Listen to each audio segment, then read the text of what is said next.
Ẹ káàbọ̀ padà sórí ètò yín ètò wa lónìí a máa sọ̀rọ̀ nípa fíìmù Clinic Workers. Tó wá jẹ́ ìgbà àkọ́kọ́ tí ẹ ń wo fídíò wa nìyí, ẹ jọ̀wọ́ ẹ tẹ subscribe button láti máa rí púpọ̀ lára àwọn fídíò wa wò. Ojú tí ẹ fi ń wò wá kò ní fọ́, etí tí ẹ fi ń gbọ́ wa kò ní di láṣẹ Ìdùmarè. Gbangbadẹkùn TV lẹ ti ń wo fídíò yìí. Lónìí a máa sọ̀rọ̀ nípa fíìmù Clinic Workers apá kejì. Mo lérò pé gbogbo yín ti wo fíìmù Clinic Workers. Fún àwọn tí ò bá ti wò, ẹ gbìyànjú láti lọ wo fíìmù Clinic Workers. Ta ni òṣèré tí ẹ nífẹ̀ẹ́ sí jù nínú fíìmù Clinic Workers? Ẹ tẹ orúkọ òṣèré náà sí comment section ká lè sọ̀rọ̀ nípa rẹ̀. Ní tèmi o, Sisi Quadri ni mo nífẹ̀ẹ́ sí jù nínú fíìmù Clinic Workers. Àpáta TV ló ń ṣò fíìmù náà.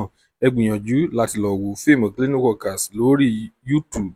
Lónìí a kò ní rí jù báyìí lọ. Tó bá jẹ́ ìgbà àkọ́kọ́ tí ẹ ń wo fídíò wa nìyí, ẹ jọ̀wọ́ ẹ tẹ subscribe button láti máa rí púpọ̀ lára àwọn fídíò wa wò. Ojú tí ẹ fi ń wò wá kò ní fọ́, etí tí ẹ fi ń gbọ́ wa kò ní di láṣẹ Ìdùmarè. Gbangbadẹkùn TV lẹ ti ń wo fídíò yìí. Ire o, ẹ má jà o, ó dìgbà.